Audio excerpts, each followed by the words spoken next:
Good evening, everyone. Welcome to the Raleigh Board of Selectmen meeting for January the 6th, 2014. Remind everybody that this meeting is being audio and video digitally recorded.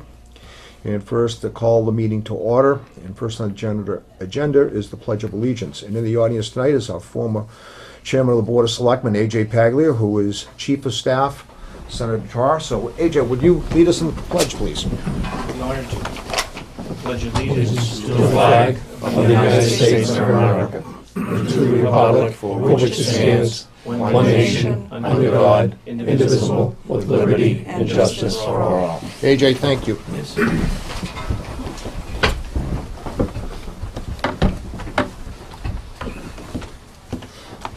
Okay.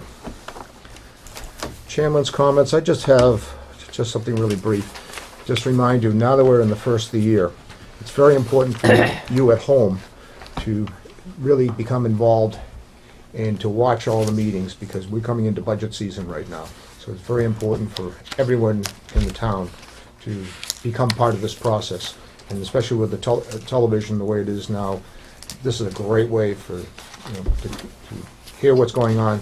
Citizen query, it's very important, I feel, that everybody in the town be part of this process. So, anyone else have anything to add to that? Okay. I'll make one comment. Oh, sure. I'll make a comment. Sure, Joe. We are in the budget process, and the school department will be setting up meetings through next week, Monday, Tuesday, and Wednesday, Thursday, for the different elementary schools and the high school and middle school.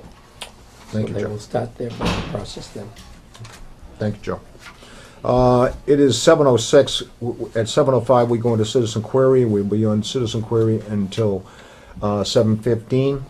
And then we have, at 7:15, we have a public hearing with Mill River Winery on a pouring permit. 7:25, we have Chief Broderick is coming in, discuss the ladder truck. 7:45, we have a joint meeting with the Water Board of Commissioners to discuss a request for proposal for billing and collection services and reserve fund transfer. So, moving on, let's move on to general business. And first, we have general business number 1, stable license renewal. Pamela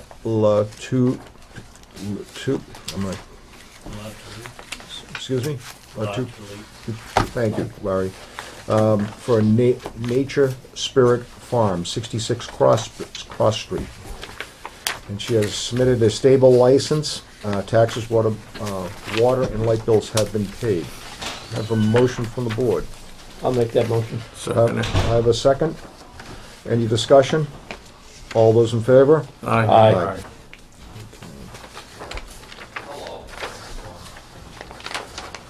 Okay. General business number 2. New stable license application, Richard Bertelson, 100 Weathersfield Street. He has submitted an application for a new stable license. There is an overdue water bill, taxes and light bills have been paid. Any comments from the board? Do you wish to make this conditional to? Well, we've been kind of sticking to the back bills being paid. Okay. I just soon see us put it off another week, and I mean, it can't be, I don't know what the water bill could be. It's gotta be small, I would think. My only concern is I know last month that the water department had some problems with billing, Okay. and some of the bills were paid and weren't credited. So Okay. I don't know if this particular bill falls under that category. You're right, Bob. That's But, right. There was some problems. I wouldn't, or I may suggest that we approve the license pending notification from the water department that the bill has been taken care of. Okay. Yeah, I can go along That with sound good with the that's board? Yeah. I'll second that. Okay, so have a motion. Dave, you going to make the motion fine. I'll make a motion with a condition? with the condition that's stated. Okay. And a second? All those in favor? Aye. Aye. Thank you, gentlemen. Okay.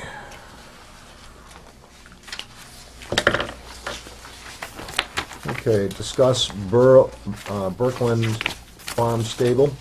Joshua Noble, Birkeland Farm, 424 Main Street, has sent a request to apply for a stable license on November 7, 2013. Since he is boarding 4 or more horses at the stable, Amy Lyden left him a voicemail on December 12, 2013, and Animal Inspector Reed Wilson hand-delivered a second application form to him on December 19, 2013. But Mr. Noble has not submitted an application for the stable license. Mr. Noble has an overdue tax bill for November interest in the amount of $8.66, but light and water bills have been paid. Does the board wish to ask Mr. Noble to come to future selectmen's meeting with the animal inspector and the animal control officer, Reed Wilson, to present and discuss the issue? Sounds like it's the only way we're gonna get any results, right? I don't think so. I would think. And if he submits the application in the meantime, he Okay, can move on it. that's what we'll do. Okay, let's, Amy, if you will, make Is contact. the board going to vote to send a letter Have a mo- requesting I'll him make to that appear? motion. Have a motion, send a letter. Have a second? Second. Have a second? All those in favor? Aye. Aye. Okay.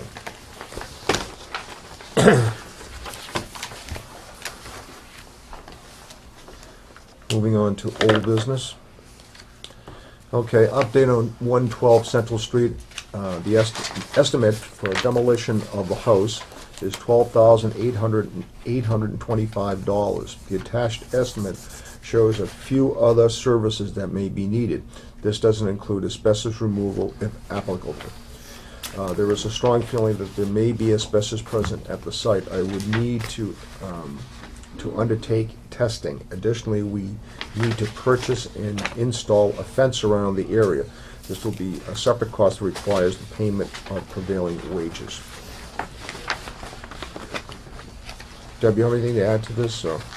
No, I just, as the board requested, I wanted to report back to you, the highway surveyor, Ron Keefe, went out and actually obtained this quote, which he said TW Excavating does a lot of business with governments, agencies, so this number includes prevailing wage rates.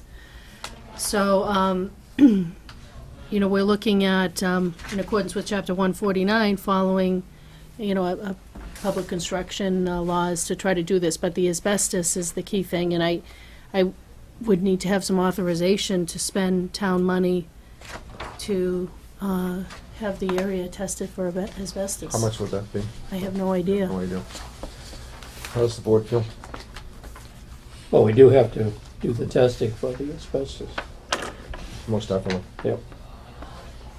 Be appropriate a sum, or let's Why find why out. don't we see if we can get an estimate, Debbie, of what the testing would entail, and also the tester might have some indication, you know, to let us know, you know, right The up front. cost would be to, What the cost would be if in fact he thinks that there would be asbestos. Dave, can you make the motion? Yeah, I'll make the motion to authorize the town administrator to get a price quote and an estimate on asbestos removal at that address of 112. 112 Okay, Central Street. all right. Second. And I have a second. Any discussion, any further discussion on that? Sorry, 7:15? Any other discussion on that? All those in favor? Aye. Aye. Aye. Aye. Okay. Okay, moving on. Old business, signed Mass Fisheries and Wildlife document for sale of salt marsh land. Sign the fisheries and wildlife documents for the sale of the salt marsh. This is not ready tonight. Okay, so we'll put that off.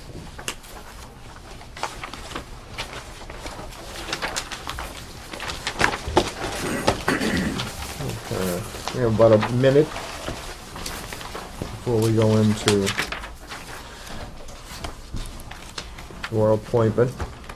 And I'll ask one more time, because in 1 minute we'll be shutting down citizen query, which goes from 7:05 to 7:15. Is there any queries in the audience tonight?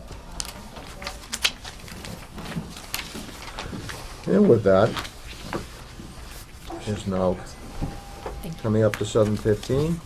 Thank you. I have to go to my other folder.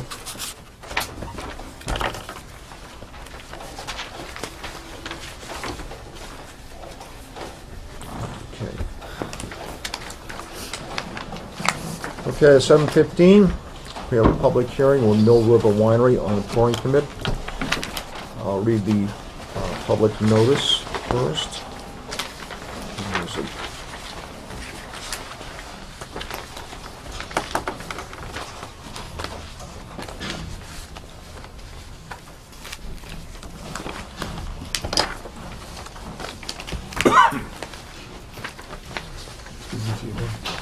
That'll be easier. Okay.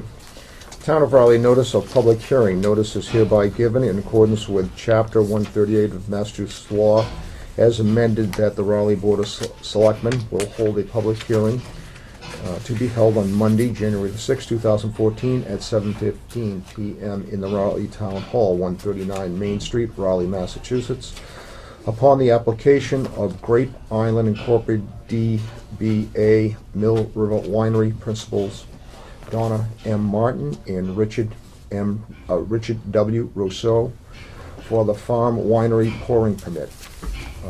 Business is located at 498 Newburyport Turnpike, consisting of a tasting room, retail area with an occupancy of 70 and a seating area of 0. Anyone wishing to comment should attend this hearing.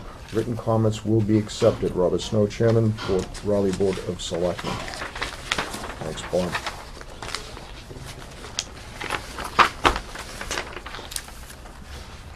Okay, call for a motion to open the hearing. I'll make that motion. Second it. Okay, states that the hearing has been advertised in December 23rd, 2013, edition of the Daily News. A call for applicants forward to ask them to discuss their application. With that, open the hearing. I have a motion. Do I have a second? I have a second. All those in favor? Aye. Hearing is now open. Okay. The applicant has paid all taxes, water bills, and electric bills. You want to come forward, please? Reserve those 2 seats for you.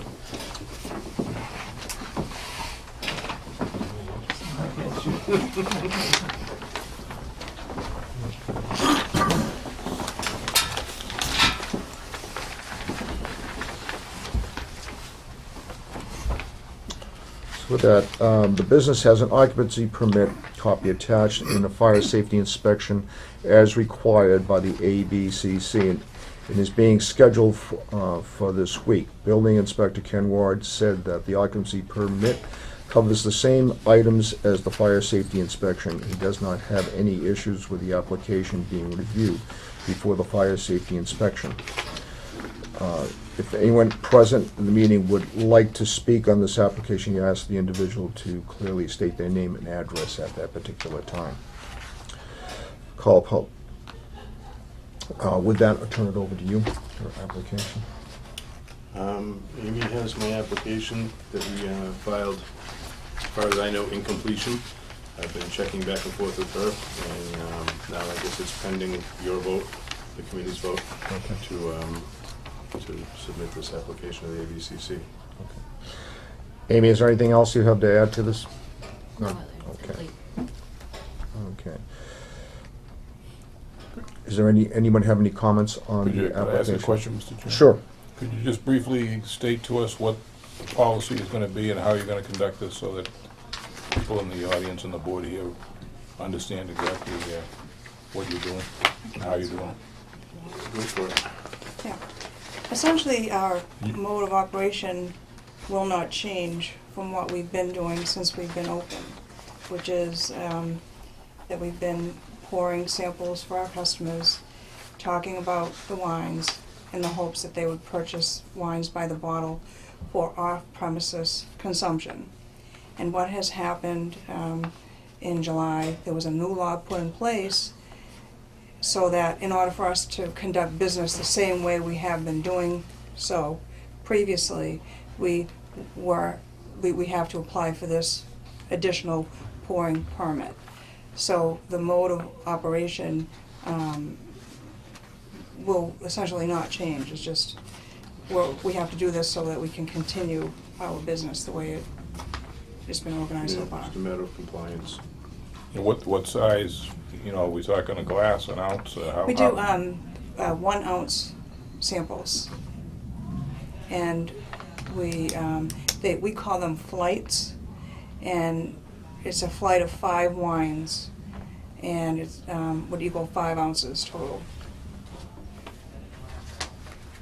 Mr. Chairman, you have the complete application in your folder. The rest of the board only has a couple of copies of the materials that the Mill River has submitted. So the hours of operation are part of the application package, which I believe is consistent with their current hours and things. So that's something that will be specified once the ABCC approves this on their actual liquor license that I have to have posted from the town version. They still have a permit from the state.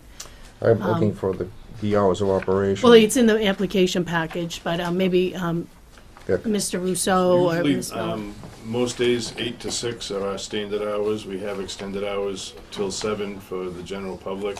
We do, on occasion, in-house events that can sometimes go till probably 9:30, and those are not on a daily basis or anything.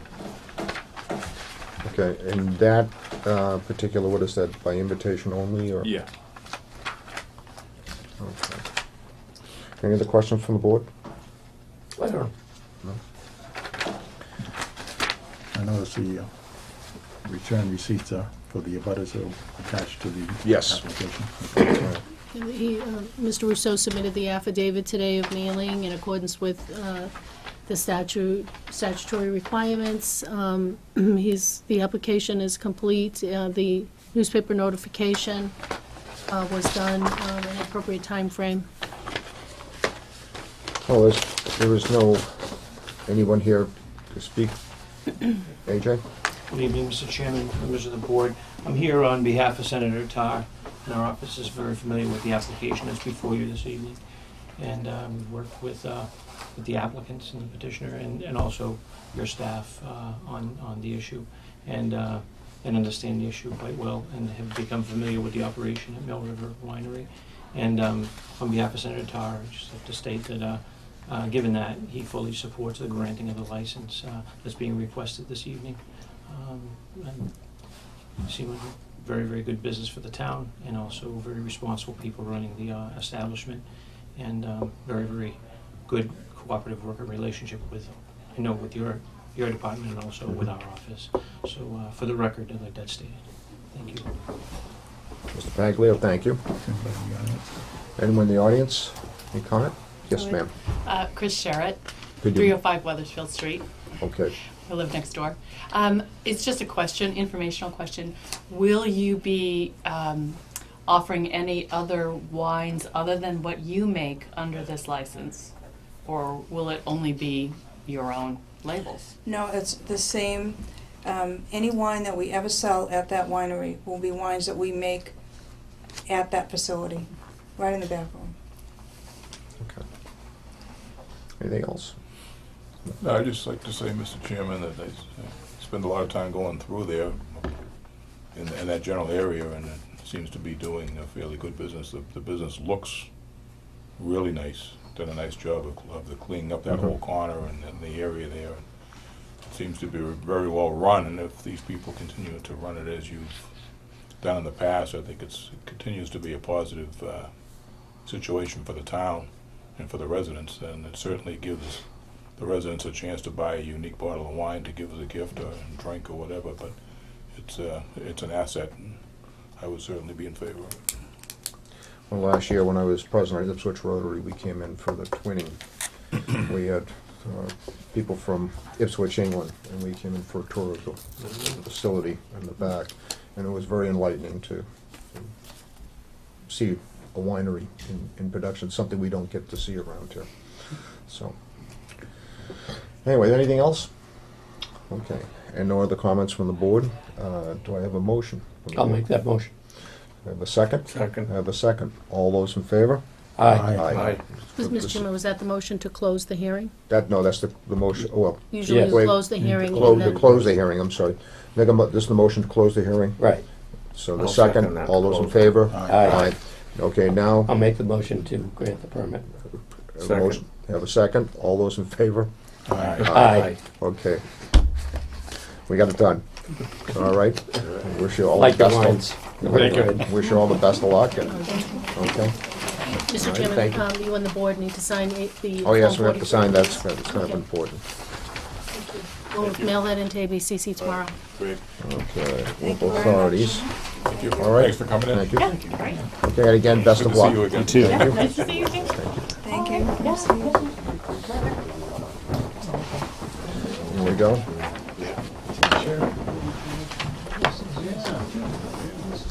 Yeah, so if you get more people your way. Thank you. Good to see you. Have a happy new year. Good to see you. Jay, good to see you, always a pleasure. Likewise. See you too. Knock your mic over here. And I will see you tomorrow. Yes, Okay. yes. Jay, I'm sorry, I can't go to your meeting, but That's okay. Jack runs. I'll give you a call in the morning, okay? Thanks, AJ. See you. Thanks for coming in. Good to see you. All right. We're all signed.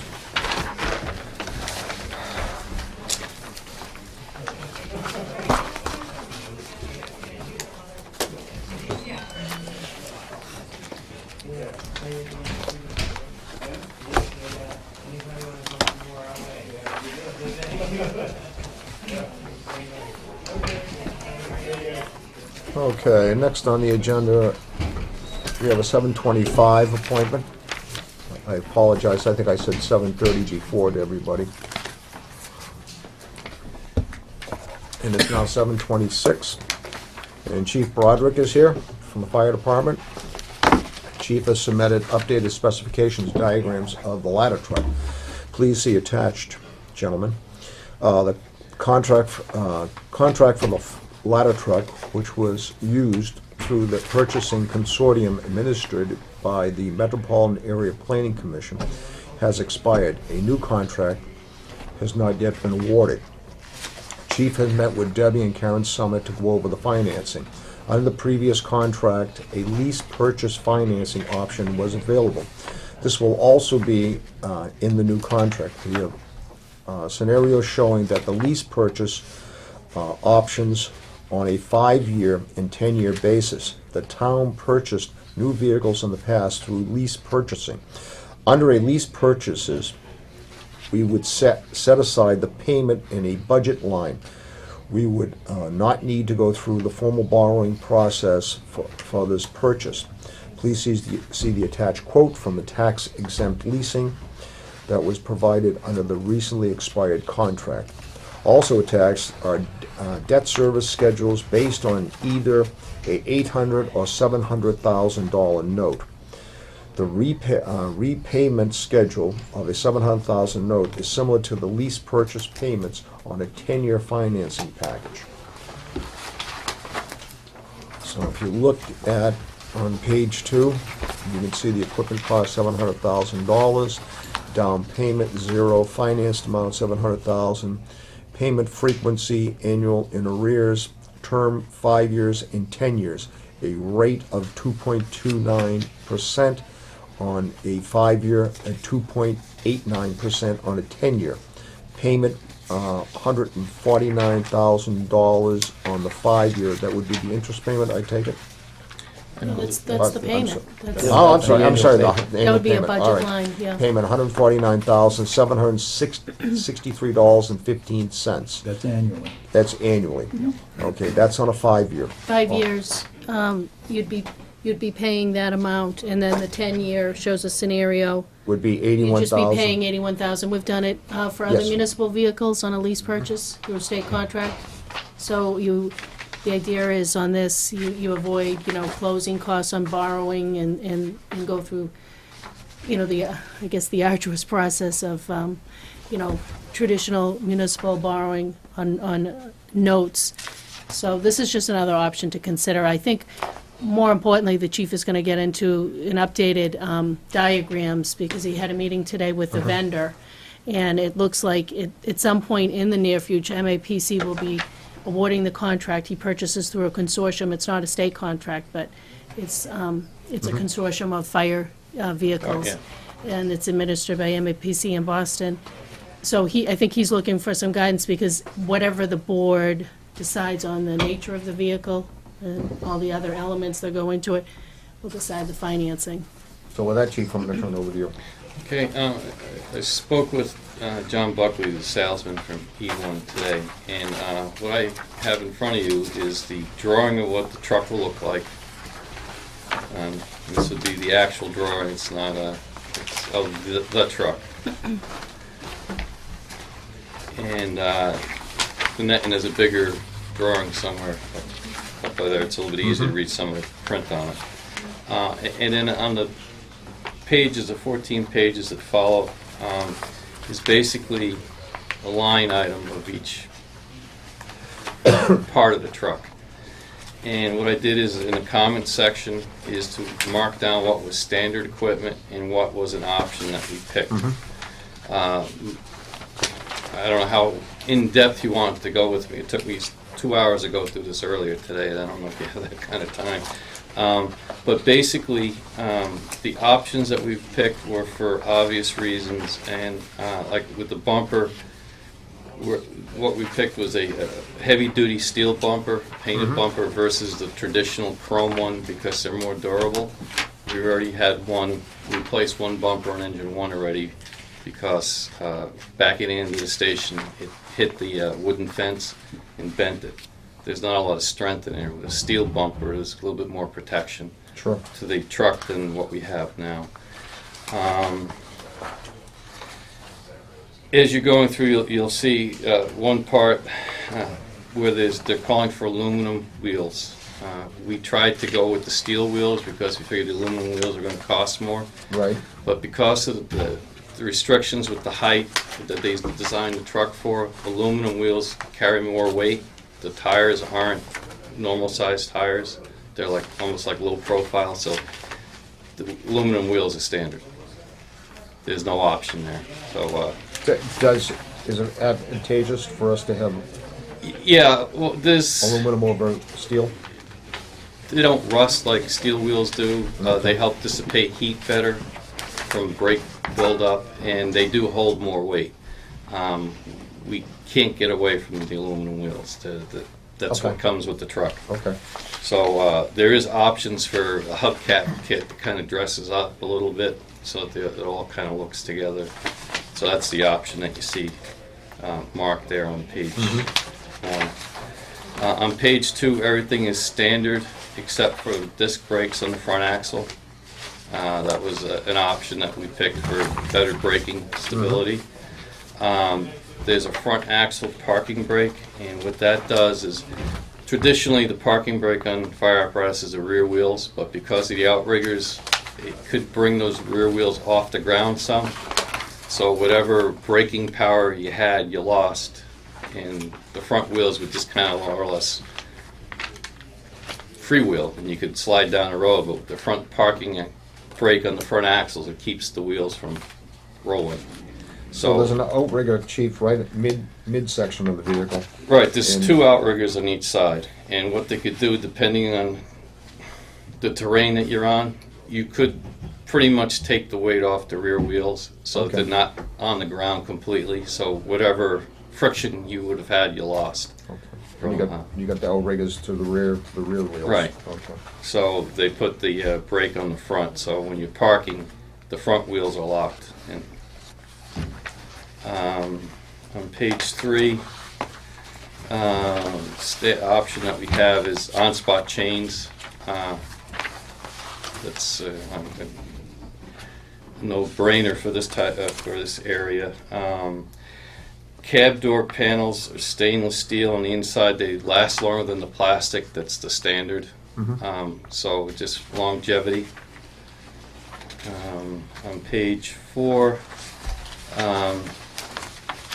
LED cab step lighting located each side of the cab step well. Again, LEDs draw less electricity, they last longer, less maintenance costs, and they are brighter, so it does light up the area better. Polished stainless steel protective trim on rear edge of cab door openings. That's an option, again, for longevity.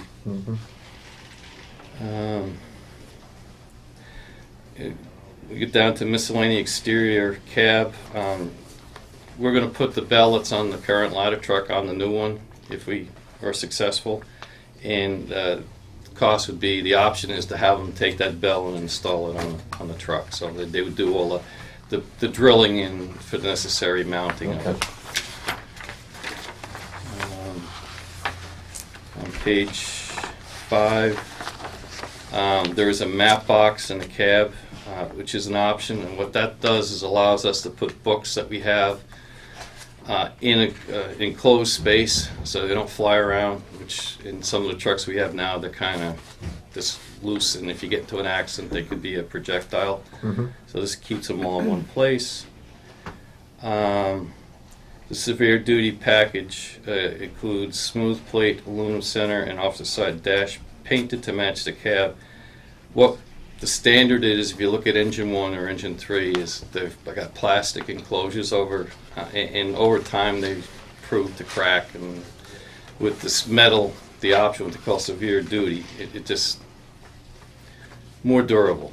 They tried to dress up the inside of cabs a while ago to make them look a little bit nicer, and they found out that it would go back to the way it was in the old days. It's, Spartan. They last longer. Yeah. It's Speedometer over the It's a fire off. truck, it's not a Mercedes. That's right. Yes. Point well taken. Yeah. Speedometer over the officer's side. That's just so that the officer can check to see how fast the vehicle's going. Engine 1 and engine 3 have it. It's something that we've been doing. Battery charger and the auto eject. Those are options, but it's an online charge. Keeps the truck batteries charged at all times. And then on the page 6, we have a controlled push button switch for sirens. It's just for the officer. It's that what will happen is that both the driver and the officer have the ability to operate the air horn and the sirens. It's a safety thing, really. 12-volt DC electrical outlets for cell phones and equipment that we would have to need to put into a charger. So we have a couple of them in throughout the cab. It's just hot points for us to put stuff on. This will have in the cab also the headphones. Yes, and the ones speaker. that are in the. So each Correct. person coming into the truck will be able to Right. plug in and be able to communicate with the other Correct. person in the It's truck. the ones that are in the current truck will come out of that and go into this. Okay. Brake switch for the siren is an option. That's so you can turn it off when it's the old mechanical one that we're going to put on that we have in the station. Everything else is standard there. Page 7, option is dry deck floor matting in the compartments, which we would have been getting anyway. So that's an option. What's that, the red floor matting? Yeah, it's the covering? dry. What it does is it allows the tools or stuff that's stored in the shelves to rest off the bottom of the Oh, okay. compartment. Yep. It helps drain it out and cut down on corrosion of the tools and the truck itself. Yeah, it's kind of a wise feature, isn't it? Yes, we've had them in all the trucks, and it saves a lot.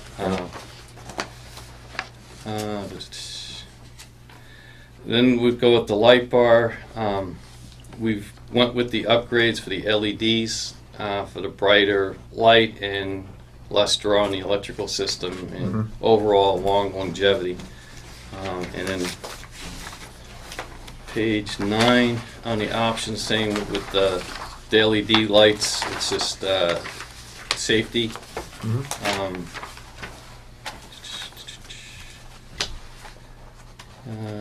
Again, the LED lights, I'm kind of repeating myself, it's just brighter and they're less prone for failure than the incandescent. Page 10. Let's see. Foot pedal switches for the siren controls, again for the Q2. There's a three-way switch that allows the driver or the officer to do the electronic siren that's in it, mechanical siren plus the air horns. Again, another switch that has to be put into it to allow both sides to work it. Camera, we have backup cameras in both engine 3 and engine 1. They help with us backing the truck up. Yep. So you get to see behind the truck. It's like a rear view mirror in a car. It's not a standard item, it's an option, but it's something that I think it's kind of important. Yes, yeah, it is. It also has a microphone so the driver can hear what's going on back there, and you know, if someone yells stop, they'll be able to hear it. So those are options. It was safety again that we felt were important. Alternating flasher headlights. We don't use them all the time, but sometimes it's what you need to track the driver that won't pull over. Attention. On page 11, these are the lights. If you look at the picture, there's the LED quartz lights. These are, if you look at the drawing on the front, these are the lights that are up on the side of the truck. They're spotlights, they're scene lights, they light up the area. We want the LED for two reasons. One, You right here, Chief. yeah, it's easier for me to show. Those. This one right here, Yeah. that one. Yeah. And if you look at the front of the Okay. front of it, Up in here. these Okay. yeah, these two up here. These kind of standard light. When you show up to a scene, that you can light. Correct. The ones that we have in the trucks work now area. are quartz lights, and they Yeah. run off a bigger generator. We decided to go with the 12-volt LED. Again, we don't need as big a generator, so it saved a little bit of money there. But they last longer than the incandescent bulbs, which we're constantly changing on the trucks because there's a lot of vibration and they do over time break, and they're not I think cheap to everybody's going replace. to the LEDs now. Everybody's gone to them, yeah. Let's see. Aerial warning lights, the outrigger lights, which is the lights when the outriggers come out. There's lights that flash. We went to LED on them also, Yep. versus the incandescent. The Wheeling LED lights at the ladder tip. These, when the ladder goes up in the air, they flash, and they only flash when the ladder is up in the air. And what that does, it gives the whoever's on the roof a visual as to where the ladder is at night. It's really helpful, so that they can find it to get off the top of a building. And that's an option. It's not something that's standard. So we felt that was something that would be important to have. For safety, For definitely. safety, yes. On the aerial itself, if you look at the ladder we have now, there is a pike pole, axe. Those aren't standard, they're options. What was but it again? The pike pole and the axe Oh, yeah. mounts. So they're an option to have put on, and it's something you have to have done while the truck's being manufactured because of integrity of the ladder. And there's also going to be a roof ladder mounted on the side of it so that we can, instead of bringing it off the back of the truck, we'll have one that we can bring up as we climb, and that's an option also. The signs on the side of the ladder, it says Rowley, that's an option. But, Well, they should know who we are. yeah, and then what we're going to do is replace all the ground ladders we currently have because they're over 20 years old, and they're getting near, if they're not at the end of their service life, they're getting close to it, so we figured buy brand new ones, and then we don't have to worry about them for 20-something years. How do you, just a question, how do you test your ladders? Once a year, we have American Test Center come in, and they take all the ladders off the truck. They put 250 pounds of weight in the middle of it, and well, first they measure it to see if what the distance from the floor to the bottom of the rail is. They put the weight on it for a couple of minutes, they measure it, they take the weight off of it again, and they measure. And if there's any, according to the manufacturer's specifications, if there's a certain deflection, then the ladder's no good. They look at all the ladder rungs for dents, cracks. They look at the side rails for dents or cracks. Any burn marks. There's stickers that we have to have on all the flies to show if they've been exposed to high heat, and that's what they're looking for. And if they see anything wrong, then the ladder becomes deadline and we have to replace it. Fortunately, everyone's passed every year, but they are getting older, and believe it or not, just sitting in the truck causes them to get damage to them. You know, you may not use them, but you pull it out, and just sitting in the truck, it causes dents. Oh, sure. Let's see, on the bottom here, it's a standard 1-year warranty, but with the MAPC contract, it'll be a 2-year warranty, bumper to bumper. That's part of it. Again, like Debbie was saying, the price that I have on the page 14 is based on the old contract that expired December 31st. And as the truck, with all the lines that we went through, is $700,000. When I was here with you last, we talked about a safety item that we were on the fence about doing because we didn't know the cost, and that was for the airbags and the side airbags. If we decided to do that, it would be an additional $13,000. So we would be up to $713,000.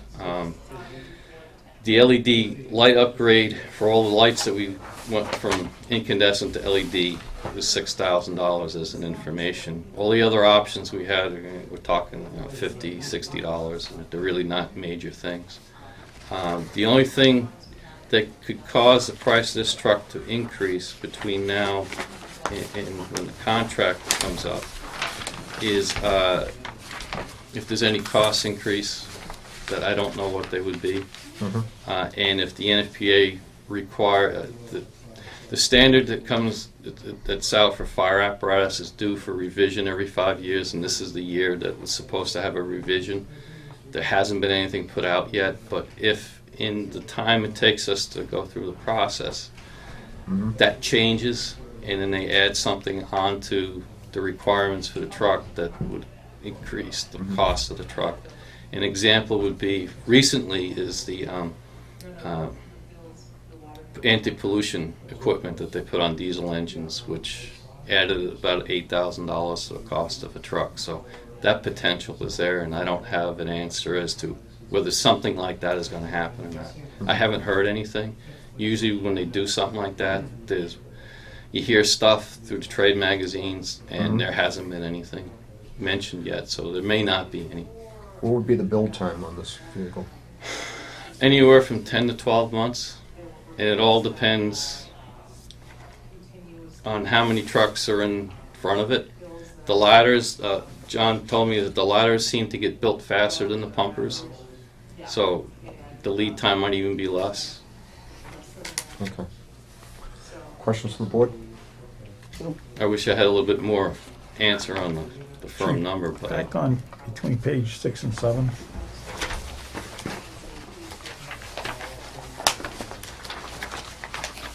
Page 6, we've got under cab electrical options. And Yes. It says battery charger to be located behind the officer's seat. yes. Okay. Now, that's on page 6. On page 5, I'm sorry, page 5. It has cab electrical options again, and it's battery charger, 40 amp model, 1200 with air compressor. Are those two different chargers? Or is the charger on page 5 going behind the officer seat on page 6? It's probably the same thing, because that's where they sit, is behind the officer. Okay. That's I'm the only just- place, the room for it. I'm just wondering if we were getting 2 chargers or... No, it'd be the what one. deal is. Okay. It'll be the one, it's just showing where it's going, Okay. which is behind the officer's seat. Mr. Chairman, I got a question on, Sure. I'm not gonna challenge you on the equipment on the truck because I wouldn't have any idea what I'm talking about, so it sounds like you're being efficient as well as creating a quality piece of equipment here. I got a question on financing. And I don't know, maybe you can answer it or not. I look at the treasurer gave us on page, it's about page 5 or 6, the current loans we have outstanding. And am I correct in saying that the fire pump truck is paid off as of June 15th of this year. That's June- correct. June 15th of this year, so that's a $94,000 payment? I'm under that assumption, yes. Yeah, under this chart, so in other Yep. words, There's one, yeah, that's the last payment that. so then going back and looking at the charts back here, it seemed to be on a debt service for $800,000, which is $100,000 more than you told us that payment would be yearly payment of the first year anyway, $94,000.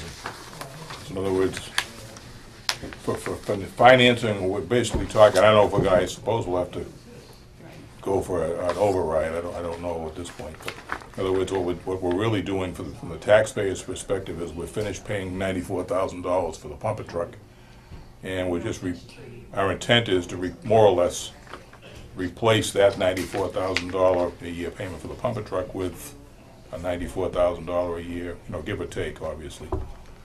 Ladder truck, is that what we're looking at here? Yes, engine one will be paid off this year. This is it's 5 years old, so it'd be that was a 5-year bond. And yeah, it would be, I'm assuming that's,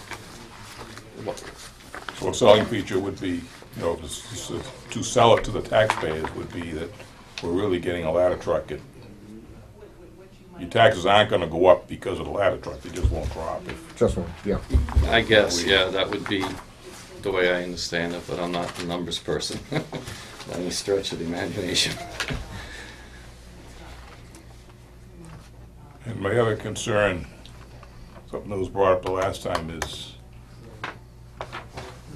where we park this vehicle.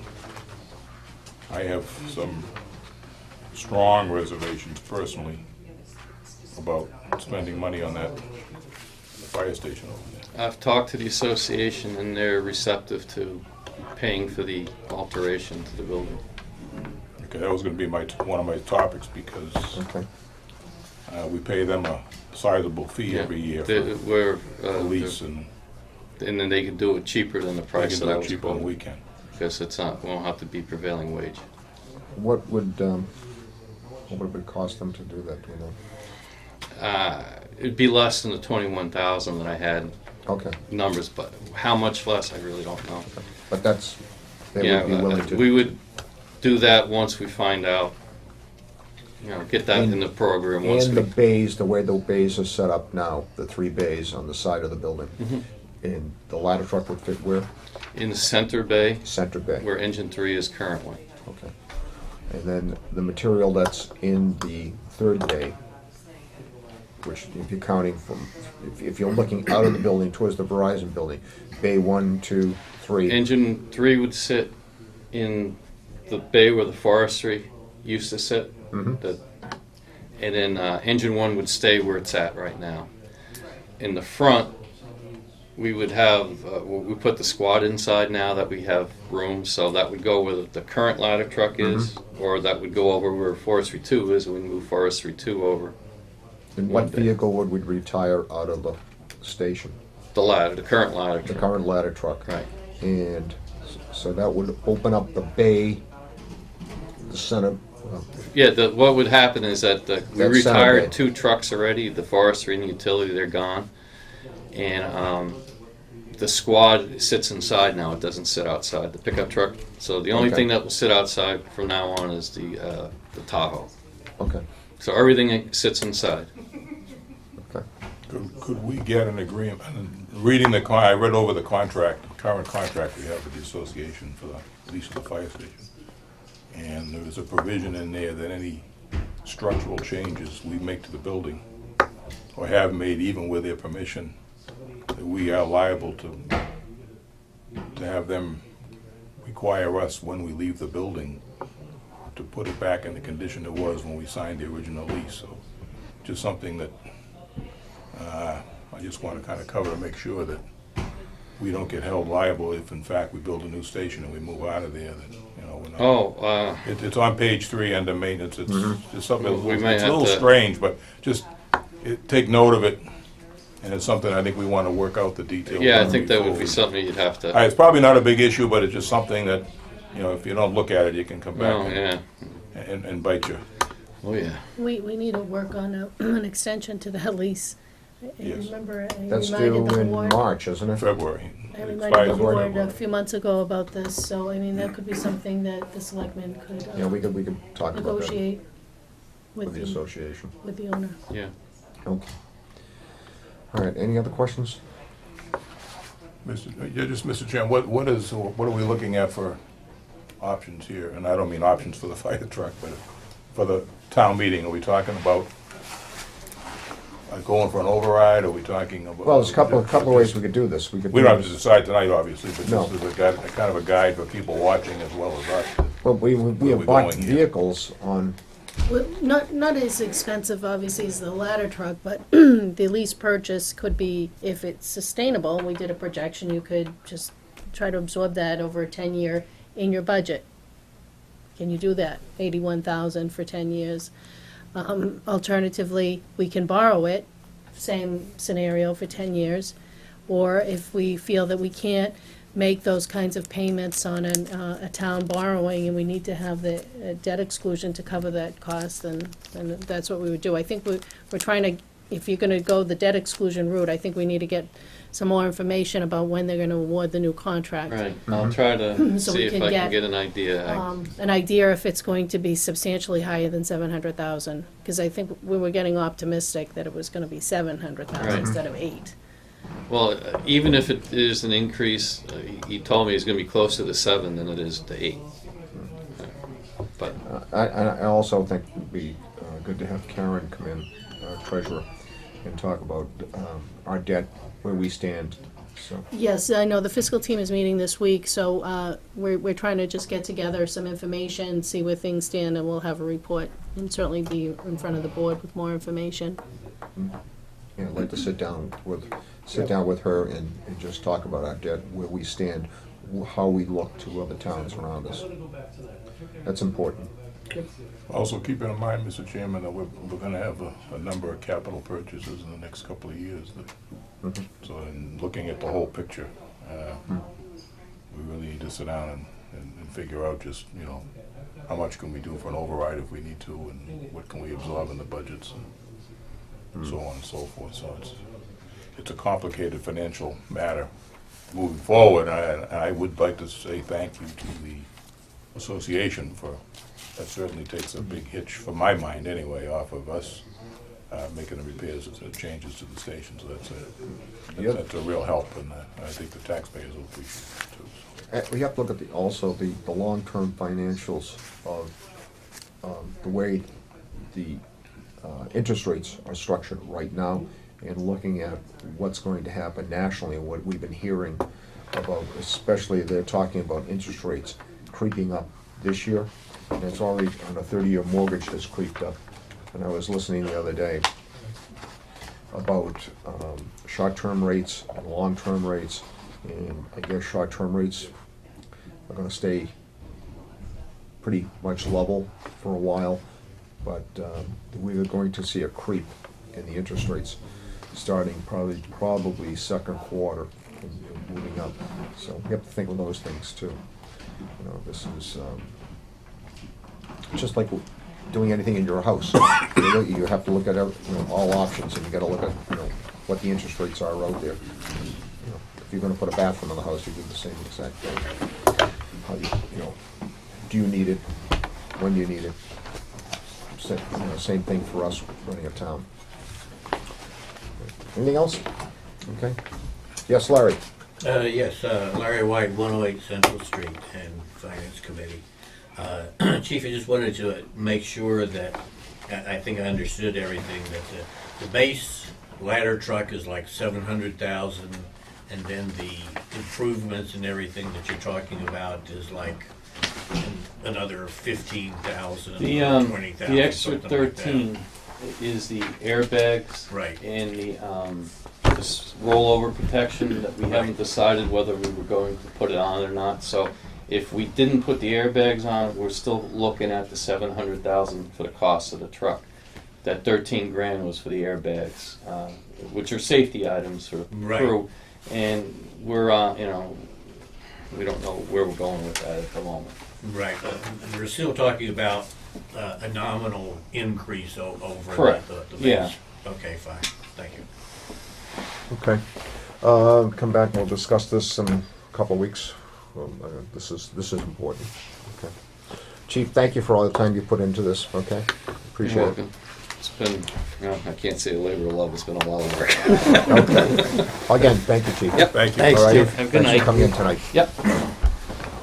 Okay. I'm a little bit behind tonight. Apologize.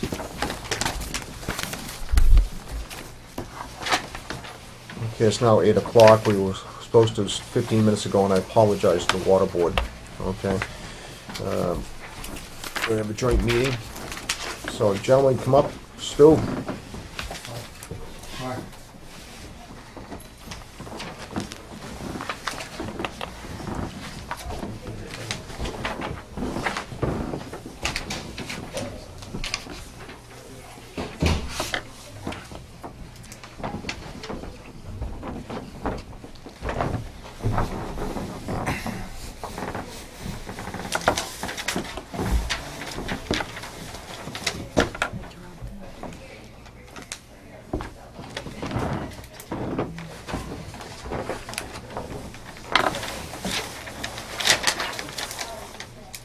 I don't know if you folks had an opportunity to meet Mark Griffin. Yeah, Mark, I met you a little bit of, Mark, how are you? Thank you. Mark Griffin is our new water superintendent. Technicality interim. Interim, I'm sorry, interim.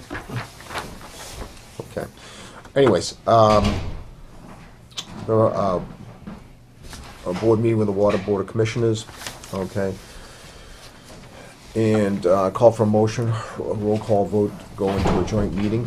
I'll make that motion. I have a motion, do I have a second? Second. I have a second. All those in favor of the roll call vote? Aye. Jack Cook. Aye, Joe Perry. I, Robert Snow. Hi, Robert Mary. Hi, Dave Peterson. Aye, Tim Toomey. Hi, Stu Delzell. We are now in a joint session. Okay. Line number 13 of the FY14 water budget is an extraordinary and unforeseen expense. The letter doesn't, okay, wait a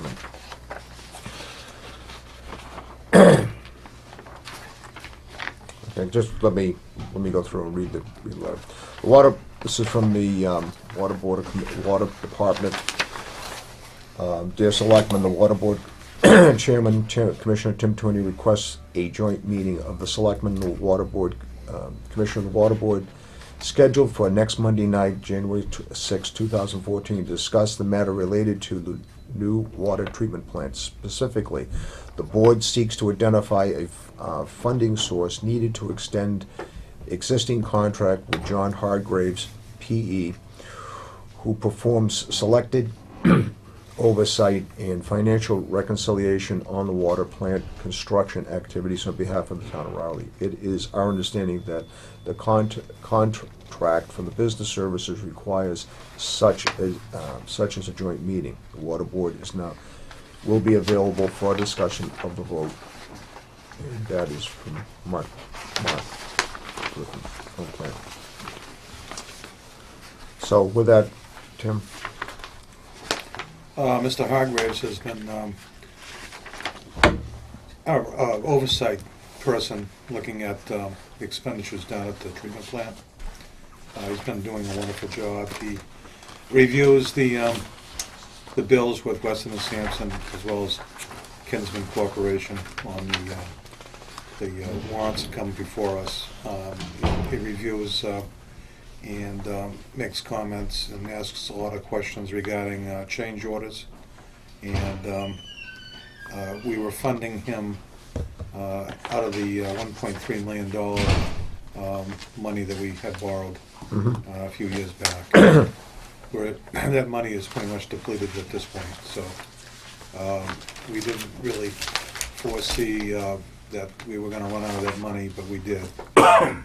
We needed, to extend out his contract out to, I think it's April of this year, with the estimated time that would be, to be putting, the plant together and getting that thing operational. So, we talked with, everybody down here at town, and we figured out that probably would be the best funding source we could tap into to pay that obligation with getting our needs met with the treatment plant oversight. Okay, so this would be line 13, the FY14 budget. Is it extraordinary and unforeseen expenses that you're Yes. looking at? Just about the letter. The letter doesn't specify the amount requested for the transfer and why the extraordinary unforeseen expense. So there's no detail in it in the letter. So the board needs to understand why.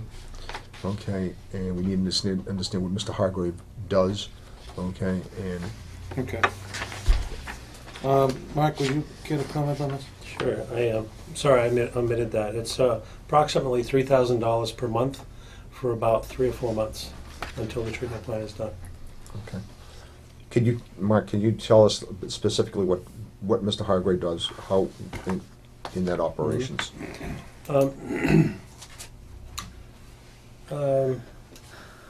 His greatest value is he provides a bit of continuity on oversight. He's been there from a time. He will look at one of his largest things he looks at is cost overruns or change orders, and confirm whether they are warranted and if they're worth what they say they're charging. That's one of his biggest things. There's components of Weston and Sampson who do a good deal of the day-to-day crunching of all the installations that go in. John Hargraves is basically representing the town to oversee Weston and Sampson even, as well as the contractor. We have 2 separate contracts, one with Weston and Sampson and one with the contractor. So he's really looking at the contractor, but also looking at Weston and Sampson, where Weston and Sampson has a component of the project from SRF who is overseeing the contractor only, where John Hargraves, his purview is larger and more broad, and specifically representing the town, and there's no intermingling of the designer and the builder. Typically, there's not an issue with the designer looking at change orders for the contractor. But in this particular case, the person who's overseeing is also a member of the company that did the design. So if the design becomes a question, it has the appearance of a conflict of interest. There probably is not one, but it has that appearance. So John Hargraves, PE, his purpose is twofold. One, to represent the town in a greater purview, but also to prevent the image of a conflict of interest. That $1.3 million, okay, had some documents. Yeah, Mr. Chairman, the treasurer provided with me with a breakout of what has been spent out of the 1.3 million borrowing, so it's detailed of every expense. She had actually said that Commissioner Dalzell had requested it anyway.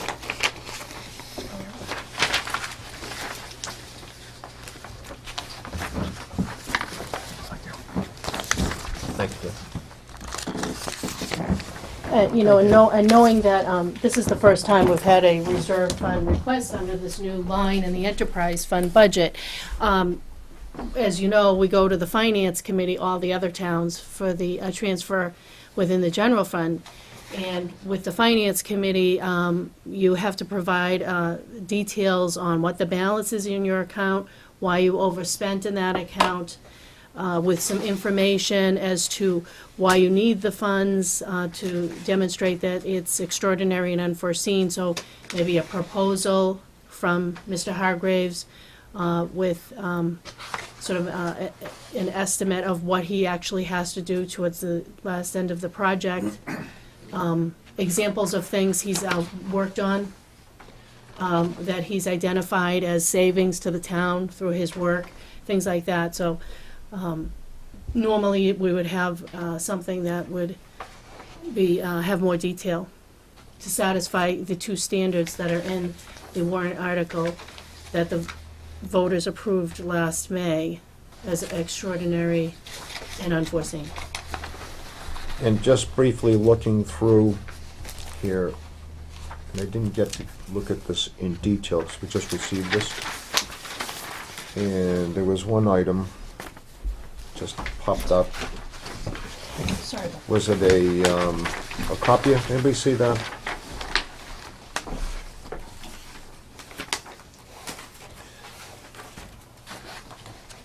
I think it was $6,000. Mr. Chairman, on March 15th, 2012, a transaction date, Okay. fiscal 12, Conica Minolta.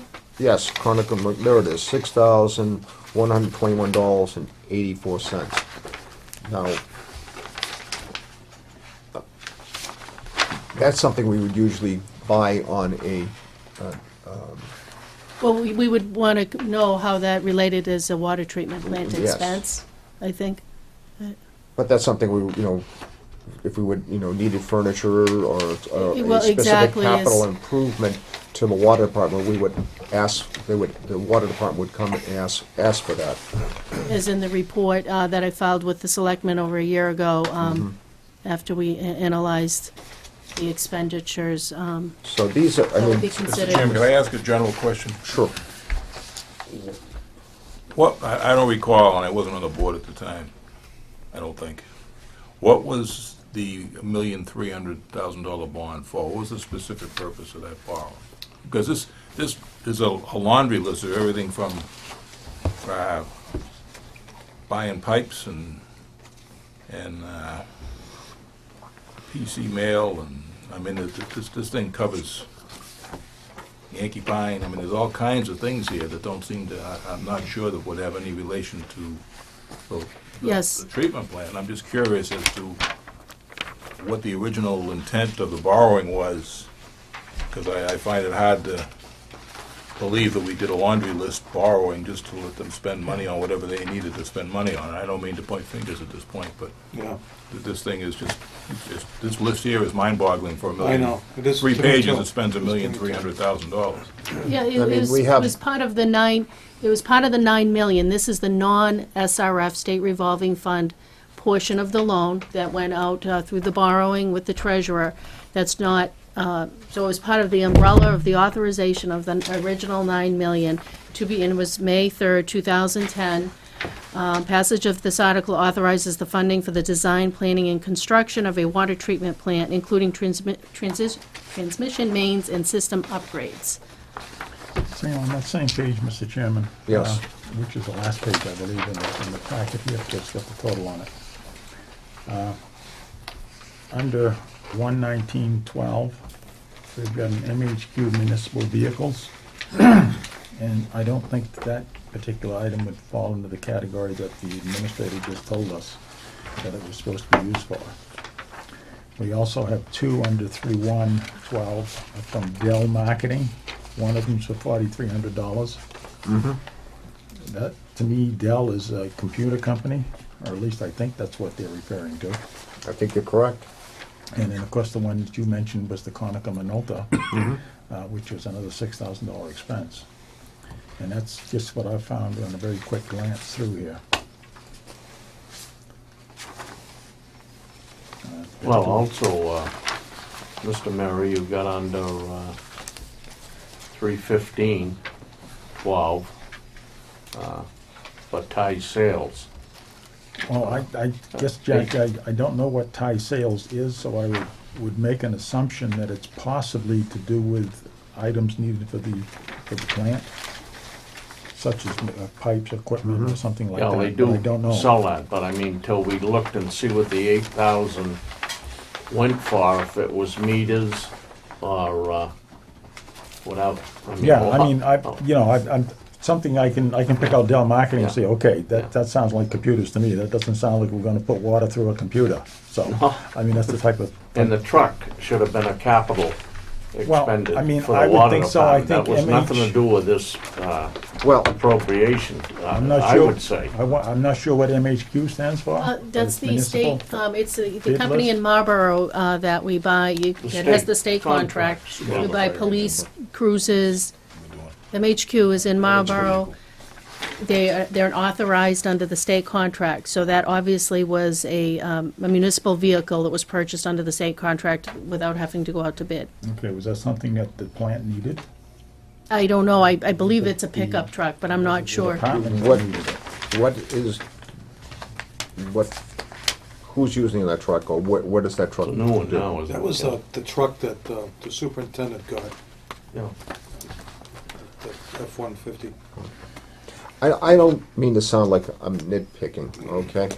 But after everything, all the events that have happened in the water department, okay, we're gonna be highly critical, okay? And I don't mean in that being critical, but we have to look at every detail, Mr. Chairman, so. Yeah. And it's I- just you the know, I'm nature of not- the I'm beast, not gonna- the way it looks right now. I would say a lot of the stuff that was on here,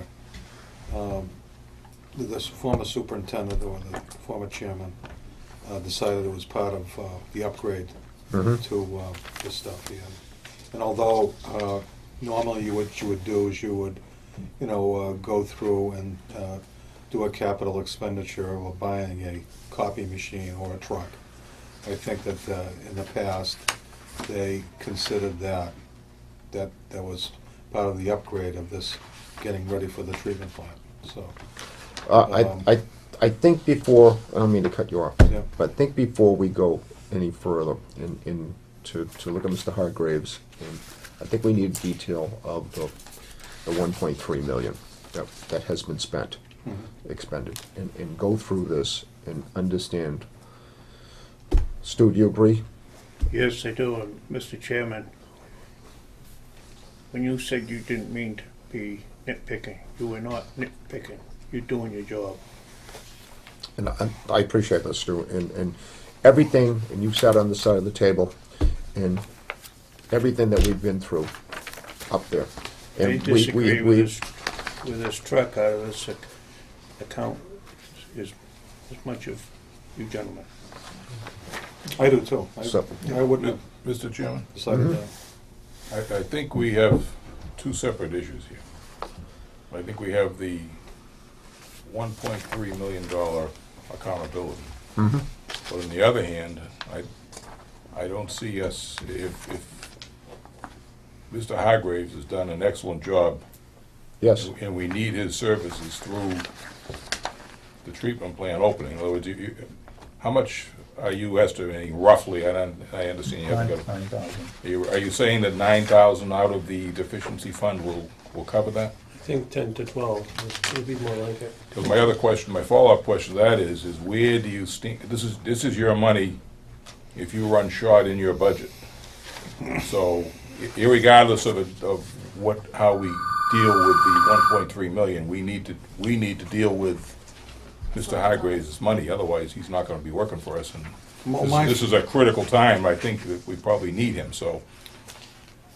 when does Mr. Hargraves' money, when does that portion run out? It's out now.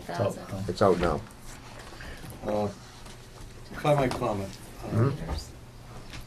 I think John is our person that is keeping everybody sharpening their pencils.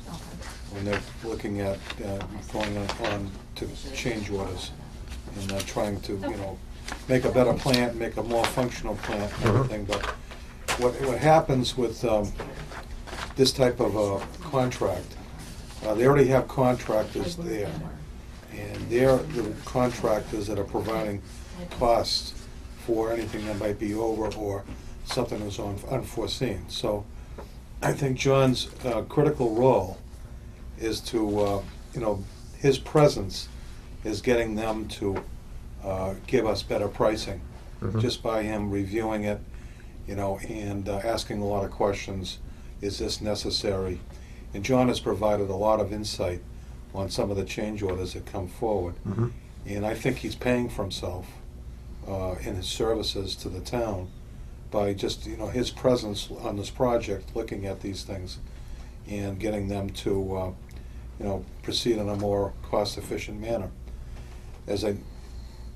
Without him, a lot of the board members, including myself, wouldn't know, because we don't have the time to go out there and dedicate to, investigating why these change orders occur. So we ask a lot of questions, as you probably well have seen in some of our meetings, and it's there's a specialty that we were using to be able to, get the questions answered and get the cost down. I think he's actually paid for himself in this, this effort that he's doing for the town.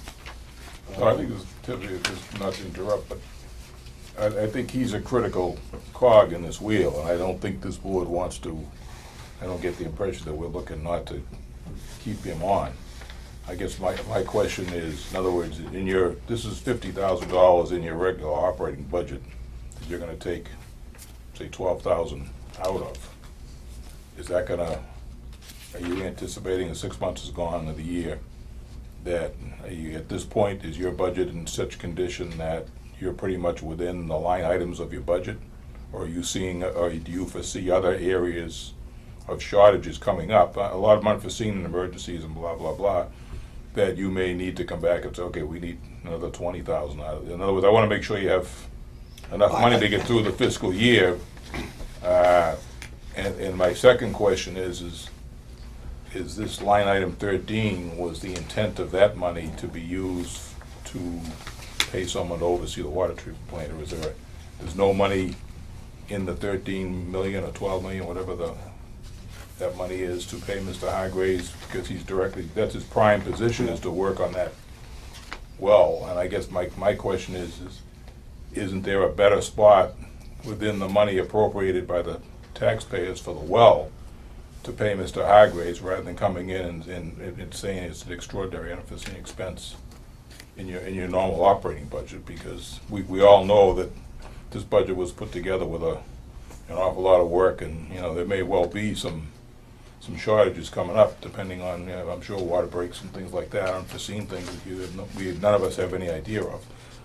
So is there any other place we can look for Mr. Hargraves? And I'm 100% in favor of keeping Mr. Hargraves, getting him his money and keeping him going, because it's critical. Oh, I understand that, but I'm just looking back at this, and I'm seeing there's $38,000 right here. I agree with you. The two items I'm looking at from a copy machine in the truck that should have been, There are two other been items. appropriated in town meeting. That's $38,000 that would have been, part of the reserve. Instead of the reserve, we wouldn't be facing this right now. There are two other line items that would total over $7,000 that would be added to that on that PRS group. That's a computer service group. Plus the computers. The Dell. Mr. Chairman, if I could just explain for Mr. Peterson, he was on a selectman last year when we were working on the water budget. The state revolving fund will not pay Mr. Hargrave, because is the water board set out in their contract with Weston and Sampson to have an internal clerk of the works through Weston and Sampson. That was the decision that the water board made with Weston and Sampson. We're a party to those discussions. So the SRF views Mr. Sikora of Weston and Sampson as their clerk of the works. They rejected the request of the town to pay for Hargraves because he's an overlay. Mhm. They really think the superintendent should be at the construction meetings and monitoring the, the invoices and things like that. In theory, that should be how it should work. So when we brought on Mr. Hargraves, the idea was the borrowing was close enough in the warrant article as a legitimate water treatment construction expense.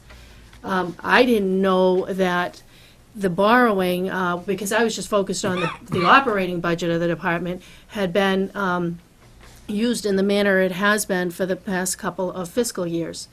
So I wasn't aware of some of these other expenses when this all started.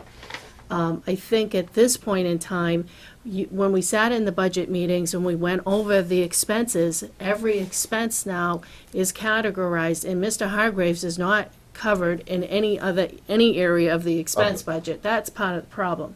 Because they do need consulting work and things done and engineering services, but not for the treatment plant, just for other operations of the department, the wells and distribution work. So when I had this conversation with Chairman Toomey, I mean, we discussed it, and I said, I don't know where it could come from. I see this as unforeseen. I do see it as unexpected. I think it is. I think, probably a proposal from Mr. I thought we were going to be getting a proposal of something from Mr. Hargraves, outlining what work needed to be done. For tonight's meeting, we didn't get that, but that's the reason why we can't pay for Mr. Hargraves out of the SRF borrowing. That answers my question, Mr. Chairman, because I was just wondering, and I have no problem if we need to take it out of the 50, that we take it out of the 50. I think we need to move this thing forward if we get a... I don't know, can we take it out of the reserve? Well, she just kind of said it was Well, unexpected. I said that we and- would. I just wanted to make sure that the selectmen, as this is usually a reserve fund transfer, department head needs to kind of lay it out, the amount needed, the reason why this is emergency, and there was no, it was just a letter that came in, and I hadn't had time because I'm working on another project. Right. Till I discussed this with you in our meeting in preparation for tonight. There were no other supporting documents to accompany that, so that the board felt comfortable and had the information they needed for tonight. We could get a detailed letter within the next week for next week's meeting. I think we Yes. could probably deal with it. I don't think we're opposed to dealing with it, just we need to have the proper format, proper paperwork, so that we understand what we're voting for. Everyone understands what's being voted. And if we could get that, I think, Mr. Chairman, we probably, and I'm guessing here, but I'm guessing that the board would. Well, I think you I guessed think right. my other questions have been answered Yeah. pretty much as to Well, where we stand. Did we pass Mr. Hargrave's proposals? I Um, don't remember if we did that. There was a letter from Mr. Hargraves. I don't have the letter. And I apologize if I didn't bring that. He proposed a one-page sheet. He proposed continuing, but we had to ask him what about the money, because he had not listed a money value. He was saying he's been running about $3,000 a month up to now. And so that's the first part. Just to confirm also, what Debbie said is DEP has to approve everything. This is the non-SRF. DEP has to approve every charge that goes onto the SRF funding. And yes, the the detailed coverage that John is doing normally would be done by the superintendent. But because there's been a better break of service going on, that's what I said. That's what I meant before when I said his greatest value is the continuity. He's been here before and after, and as I'm ramping up, I don't have to ramp up as fast as I would if he were not there. Mr. Chairman, I think I agree with what Mr. Toomey has said here about John Hargraves. In my mind, we've got the fox watching the chicken coop. And I just got this feeling we're going to lose a bunch of chickens here if we don't have somebody watching it. So, I mean, if there's any way possible for us to get that money that we need to keep John on, I think he is, as the chairman has said, is protecting the town. Tim, is there any way we can find out what you might think? Now, I understand that this is unforeseen money that we're looking at here. It's in there because we felt, that the committee felt, that was the oversight committee doing the budget, felt that there should be some funds there just in case something happened that we needed money to spend on, an emergency type thing. Do you foresee any other thing other than an emergency? Obviously, you can't predict emergencies, but that money might be used for, or possibly used for? That money that we're trying to, The 50,000. Yeah. It's in line 13. we've had a few incidents in the last couple of months, but it wouldn't have had a tremendous impact on that fund. Okay. That's a lot of money too, Well, 50,000, I mean, we're looking at 10 to 12. yeah. I'll take a bid at 11. Yeah. Mr. Chairman, if you look in the budget line, you'll see when we trimmed this down, which I think you Selectmen were all aware of, I mean, we've cut the maintenance line in fiscal 14, it's down to 387,000. So, and in fiscal 13, it was budgeted at 455,000.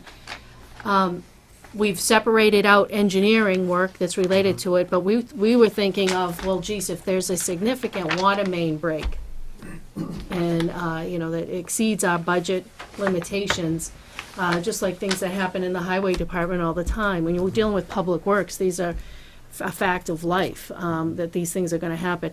So those are the kinds of things in the fiscal budget meetings that we had. We talked about having this reserve fund to anticipate for it. So, this was, this is emergency and unforeseen. We're in the middle of the water treatment plant, but those are the lines that we were thinking of. We think we could get away with the 30,000 for the engineering for the fiscal year, but we've trimmed down, if you can see, in fiscal 12, it was 411,000 was expended. We appropriated 455 in 13, and we're only giving them in their maintenance expense line 387,000. So that was a line that's being closely monitored for fuel consumption, for automobile mileage. A lot of measures were instituted by the Water Board last spring to really cut expenses where there were many calculations done on what various utilities and bills were. So there may be a tight point at some point, I'm guessing. So I know we need to review this request, but I want to make sure that the selectmen are just cognizant of the fact that that budget line's gone down significantly. They've been told to live through that. And the other thing I might say is that we only have about 5 more months in this fiscal year to worry about, and we haven't even touched that yet. So. And the other thing I think is that we're at this point, when the budget was looking at 400 and something thousand for expenses, that money was probably a laundry list similar to what you handled us here.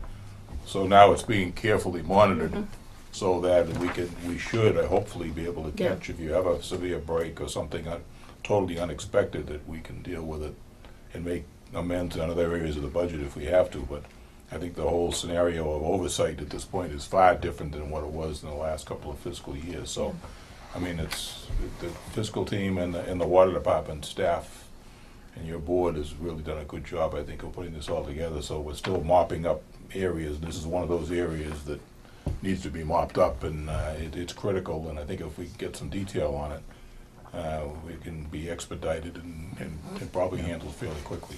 And I'm thinking if we appropriate that 11,000, we're probably going to save it on the other end. It's not going to help that expense line, line 13, but at least we'll be saving it on the other end.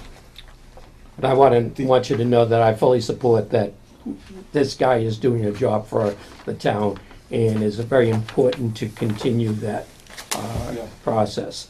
And I fully support that, but we do need that detail. I understand that. Yeah. Mark is after Tim. Okay. Okay, so the one thing I'd like to bring up to your attention, just to give you an update. I think that the contract has a built-in 5% problem override for anything that's unforeseen in it that would come forward, like change orders and things of that nature. We've been pretty lucky because a lot of these change orders have been negative numbers. I think we're roughly at 1% of the contract price right at this point, somewhere around there, or somewhat below. but I think we're about 70% complete. We're about 80% complete. 80%. The change orders add-ons have been less than 1%. The credits have been less than 1%. Right now, at 80% of the budget, we're less than 1/10 of 1% over. So we're almost right over. But the caveat to that is that the work we've done so far is the structural work. And there are usually no change orders, or not many, but if they are, they're expensive. Now we're getting into the electrical and mechanical work, and it's the converse, where there may be more change orders, but they won't be as expensive. Okay. And that's where John Hargraves anticipates he's going to have some more oversight to be on top of that. We want to keep it below the 5%.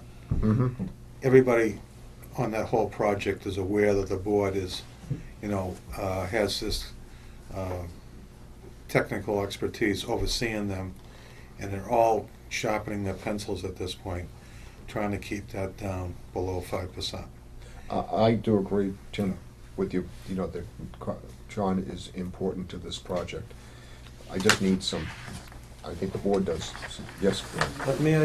I recall when I talked with John, he went through this conversation, we went through this conversation, and at the end I summarized, and he agreed. I said, so you're talking about time and material not to exceed $3,000 until the plan is done. We anticipate the plan's going to be done in May, I think? April, May, somewhere around there. So that's why we say 3 or 4 months, but his charge is time and material not to exceed $3,000 per month, if that's helpful.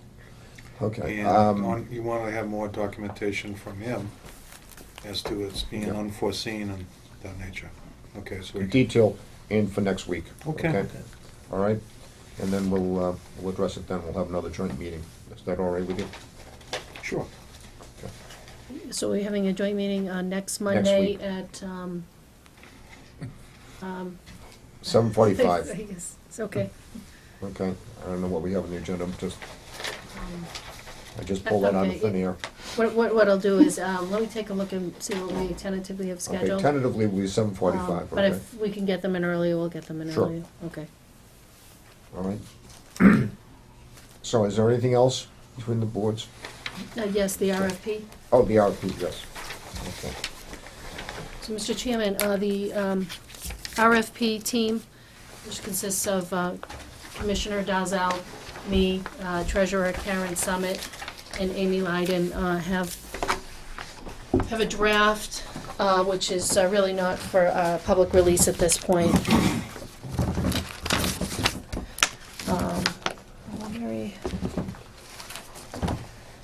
Just one question while you're passing that out.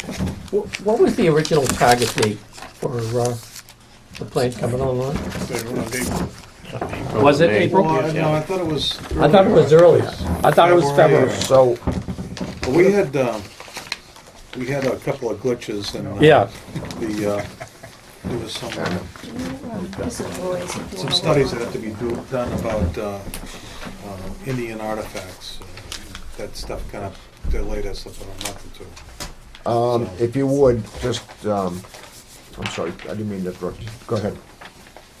No, I I just think I had, recall was, it was supposed to be completed earlier, but whenever there's a change order, the contractor, of course, is gonna have more money to take care of those change orders, but he also adds time to the completion date. right. I remember some things coming through and that it didn't affect the time, but others did definitely affect the time of the completion on it. Yeah. So some of these things have been more critical in recent months that needed to be decided upon. And so we've held up things, but we've also got good pricing on those things. So, Thank you. Down the bottom of the page here, just shy of $20,000. Builder's risk insurance should not have come out of this 1.3 million. Should have been in the contract. What's the date? Yeah, okay, that's, What was the date? Right there. Debbie, just a Last quick, page, September 3rd? what's the length of this? I think What's September the 30th? length of the contract? What's the, what we've done, which I want to review with everybody and get some guidance, to make sure it's okay. We're talking about a one-year contract with an option to renew for 2 additional years on a year-by-year basis. So if everybody was satisfied, we'd go back again. But if I could just review in some general terms what the team has been working on to try to get the long-term plan for billing, collection, customer services. Currently, the water department uses a company only for their a software program, a customized software program. So the billing responsibility and the posting of all the bills is done internally, and it's a significant project for the administrative assistant that's currently in there. It's a lot of work. So there's no lockbox or anything else that handles the posting. So this would provide for services for billing, collection, customer service support on those bills under one contract. So we're looking at having those services done by a company similar, like the treasurer's office. They do use the lockbox, so they're not posting bills. So on a monthly basis, this is a huge project for about 1,800 customers. If you want to get to, most of this is boilerplate. If you want to get to page 5, what we're proposing here, and this is a draft, obviously, and subject to public release. But in general terms, the scope of services would be a call center where there would be full-time phone staff that could assist customers in all facets of water questions, billing issues, payments, rates. That the call center would be available during customary business hours on weekdays. That there be a local telephone number or some toll-free phone number. There would be a customer database maintained by this company. Right now, we have to use the special software through customized data to have a database that we have to maintain.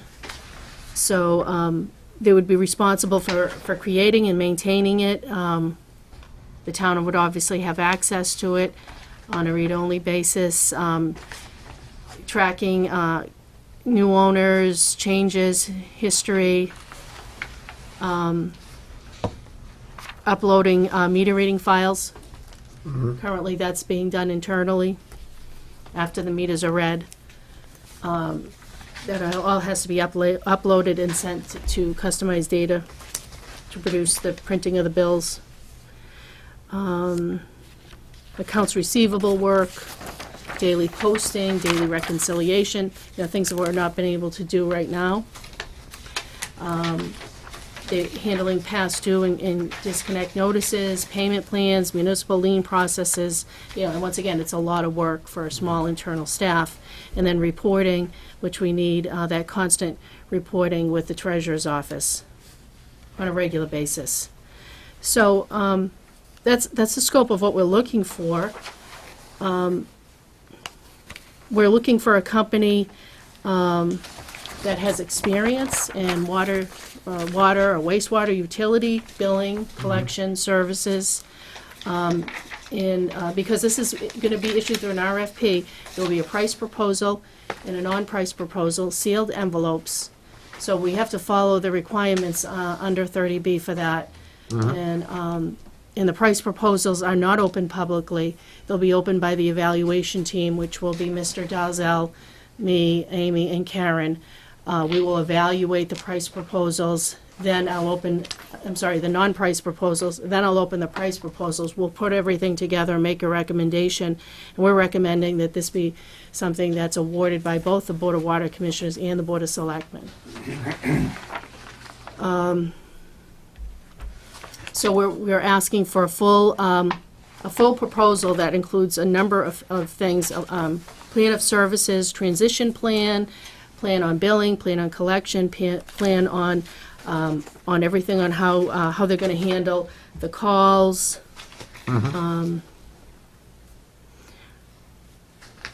Let's see here.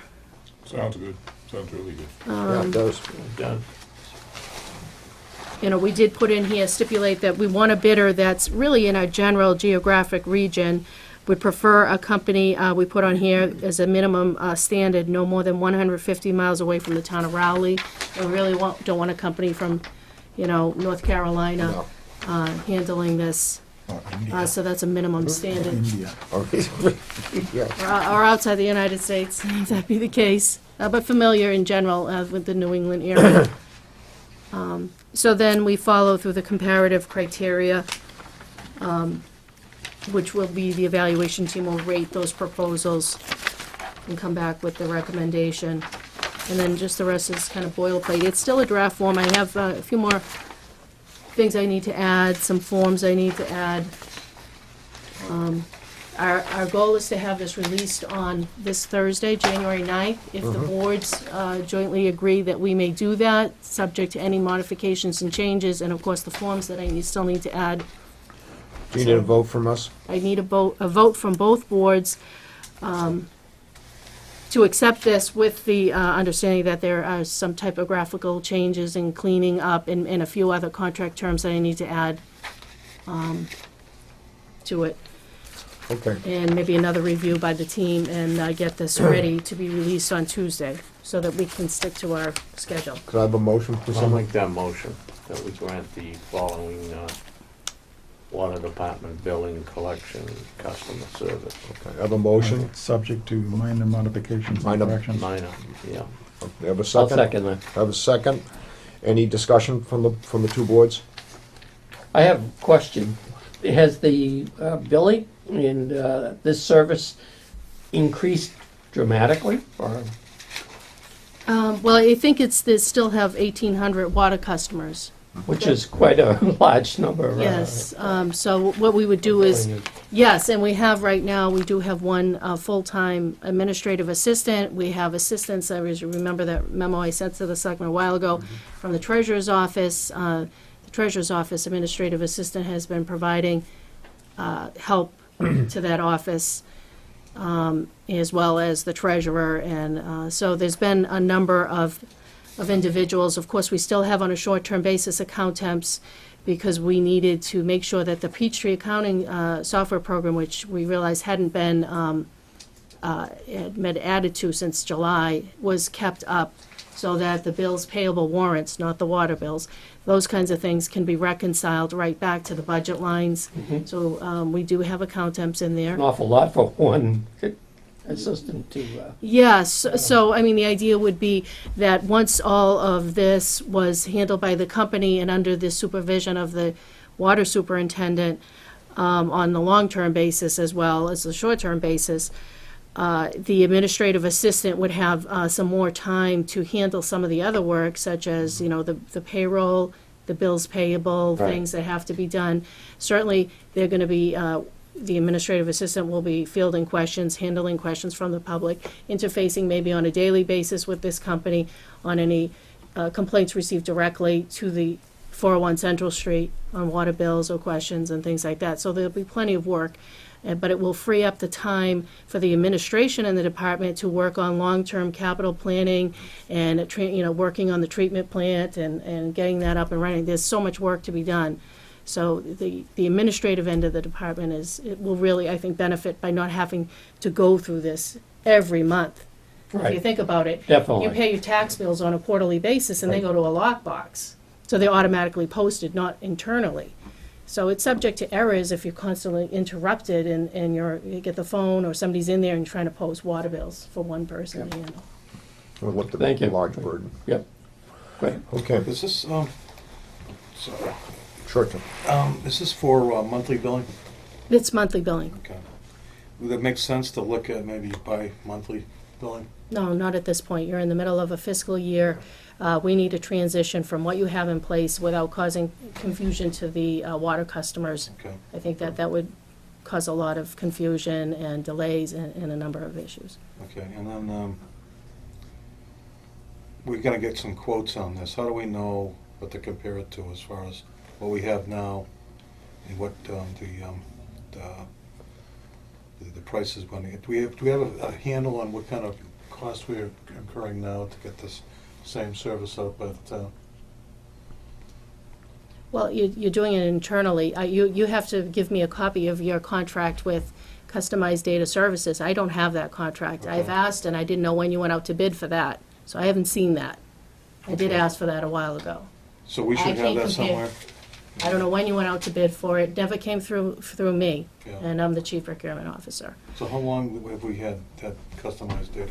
I don't know. It didn't come through me. It sounds to me like we need to jump into this and get this process moving.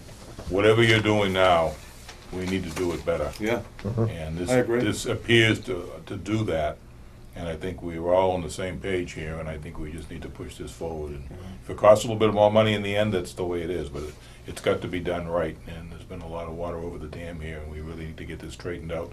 Then, when it comes time to renew in a year or two, then we can look at what's going on, or what's happened, what hasn't happened, and we can go back, and at that time, you can make a decision as do you want to continue the same process, or go back to doing something internally, or Right. a long-range contract, or whatever. But I think right now, there's, as we've seen from everything, we need to get desperately need some expertise up there, administrative expertise in this whole field, and this seems to be, I commend the Stu and Debbie and Amy and those that are working on it.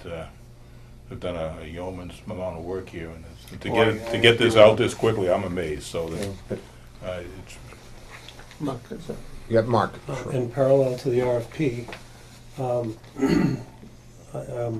I'm guessing we should look at the existing system. It's my understanding that this kind of system should be very automated. It should be less work. So something is not, I don't understand, I don't know the system yet. Yeah, But I would look well, at it to see if it can't be. I don't think you're gonna have to worry about the system. This company will have the customer database. But So- it should come with the metering system. I'm surprised that it's that much work. That's why you buy this kind of system. I'm not sure, I don't know the rationale on how this was set up. I was involved with the bid for the new meters, the encoder system there. I just know that there's a number of concerns from the financial leadership team at Town Hall about what's going on in the operation of the water department right now. And we are in a precarious situation, but this is a directive that I followed from the Board of Selectmen and Water Board at a meeting several weeks ago, that it would be better to have a company just handle the entire end of the billing, the collection, and the customer service. And then we wouldn't be, other than receiving the meter data on a monthly basis, that would go straight to the company. Even a company, they may propose actually just streamlining the existing system. If we can't do it, if we don't have expertise to do it, which that's what I'll look at in parallel, then they may take what we have and just streamline it. I don't think they're gonna replace the whole system.